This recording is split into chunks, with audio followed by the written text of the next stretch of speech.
Chego di comunale ryarungitse umumisiyoneri wa mbere hano mu Burundi Thomas Winberg. Mungo mumuzi yitwa ku izina rya Thomas Winberg canke Fumbe. And this is my second visit in Burundi. Unobugira kabiri njana mu gihugu cy'u Burundi. I was here last year Pastors Conference in Kayogoro. Nari nagira ubuntu kuba mu gikorane mu mwaka w'enzi hariya mu Kayogoro. So dear Church of Bujumbura,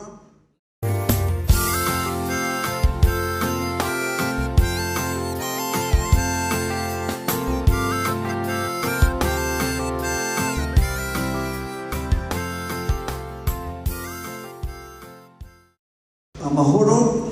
Peace. This is the day that the Lord has done. Umunsi n'umunsi Imana iduhaye. We rejoice together with you. Turi kumwe namwe hano.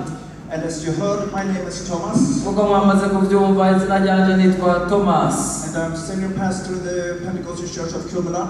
Ndumwungere wa mbere w'ishengero rya Pentecote Gikumula. And it's one of the churches who sent the first missionaries to Burundi. Iryo shengero ry'Ikumula niryo ryarungitse umumisiyoneri wa mbere hano mu Burundi. Thomas Winberg. Mungo mumuzi yitwa ku izina rya Thomas Winberg canke Fumbe. And this is my second visit in Burundi. Unobugira kabiri njana mu gihugu cy'u Burundi. I was here last year Pastors Conference in Kayogoro. Nari nagira ubuntu kuba mu gikorane mu mwaka w'enzi hariya mu Kayogoro. So dear Church of Bujumbura, Nerero ishengero rya hano i Bujumbura. Senior Pastor Onesphore, Mwungere wa mbere Onesphore. all the members. Mwebwe mwese bakozi b'Imana.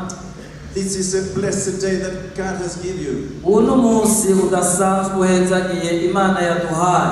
From 0 disciples 75 years ago, Muri myaka 75 iheze, no members in church, mwumvise yuko ata abantu benshi bari mu ishengero. until today, Ariko uno munsi many thousands disciples. gushika uno munsi ibihumbi byinshi by'abakurikiye Kristo Yesu. Many men and women received Jesus as Savior. Abantu benshi barakiye Yesu nk'umwami w'ubukiza ubugingo bwabo. Thousands and thousands, young children and youth and adults has come to Christ. Ibihumbi n'ibihumbi ugwaruka bakiri bato baraje kuri Kristo Yesu. Having get baptized, Barabatijwe mu mazi menshi. joined the church, Bari mu ishengero. filled up with the Spirit, Buzuye mpemu yera. and it a great impact in Bujumbura and all the Burundi. Kandi ivyo ni vyiza ku ishengero ry'i Bujumbura no ku gihugu cyose cy'u Burundi. So God has really blessed you. By'ukuri Imana yaratanze umugisha. So receive greetings from other churches in Sweden. Ngomba nanje ndabashikiriza intasho kuva muri irya shengero ryo muri amashengero abavyara yo muri Swede. Pentecostal Church Västerås. Mwamaze kwakira intasho z'i Västerås. Philadelphia Church in Stockholm. Turabashikirije intasho ziva mu ishengero rya Philadelphia Stockholm. Pentecostal Church in Kumla. Ariko n'intasho ziva mu ishengero rya Pentecote Gikumula. And we really want to congratulate you this day. Ariko twagomba by'ukuri twifatanye namwe mu kubakeza kuri uno munsi. Congratulate you at this anniversary. Turabakeje rwose. And wish you all the blessings from God. Wish you all the blessings from God. Twese dushimira Imana. And we pray that you still will grow. Dusenga Imana kandi tubifuriza ko mwoshishikara gukura. And that your impact will increase. Kandi yuko impact yaryo shishikara kuboneka. And that God's kingdom will grow more and more. Ubwami bw'Imana mushishikara kubwagura bwaguke cyane gusumba. Through the work in Christ. Biciye mu ijambo rya Kristo. In Bujumbura. Hano i Bujumbura. In Burundi. Mu gihugu cyose cy'u Burundi. And missionaries you sent from here. Ariko kandi mu kujyana ubutumwa mu bindi bihugu gucika ku mpera y'isi. We'll give you a scripture from Philippians chapter 1 verse 6. Umurongo wo kubakeza uri mu Filipi, Jete Paulo yandikishije ngo Filipi igice cya mbere umurongo wa 6. Filipi igice cya mbere dusomye umurongo wa 6 avuga ngo kandi icyo nizigiye ntakekeranya no kubatanga igikorwa cyiza muri mwebwe azobwera heza gushitsa ku munsi wa Yesu Kristo. Amen. Amen. I will end this speak with prayer blessing. Nagomba mumundire mperaheze rino jambo n'isengesho. Thank you, Lord, for this day. Turagushimiye Mana kuri uyu Thank munsi. you, Lord, that you has made this day. Turagushimiye ibyo wakoze mu minsi iheze. Thank you for this is a blessing day. Turagushimiye imyezangiro yose uri kurazana uno munsi. Thank you, Lord, for what you has done in what you has made in Bujumbura. Turagushimiye ibikorwa byose wakoresheje ishengero ry'i Bujumbura. And there is 75 years. Muri iyi myaka yose 75 iheze. And we from Sweden, we bless Burundi, we bless Bujumbura. Natwe nk'abashyitsi bavuye muri Sweden turahezaga ishengero rya Pentecote ry'i Bujumbura n'igihugu cyose cy'u Burundi. When we bless the church, turahezaga iryo shengero. we pray that we will grow more and more. Turasabye Mwami gushishikare guhezaga iryo shengero rishishikare kugwira. Thank you, Lord. Turagushimiye Mana. Once again, Ubugira kandi come with you blessing from heaven. turagusabye ugaruke n'ubugume hano hezaga iryo In Jesus' shengero. name. Mu izina rya Yesu Kristo. Amen. Amen. Amen. As you can imagine, I'm very, very happy to be here today. Nk'uko mubibona nanjye ndanezerewe cyane kuba hano uno munsi. I'm happy to represent my church of Västerås. Nezerewe cyane ko najye nserukiye ishengero ryanjye ry'Västerås. I have been living in Västerås almost for 25 years. Mbahariya mu ishengero ry'Västerås cyari mu gace ka Västerås waheze imyaka 25. Västerås is the sixth largest city of Sweden, 100 kilometers west of Stockholm. Ariko aravuga iryo shengero riherereye ngo ni mu bumanuko bwa Stockholm, kilometero nk'amajana mu bumanuko bw'igihugu cya. And to be a Pentecostal church, ours is quite big. It's more than 1,000 members.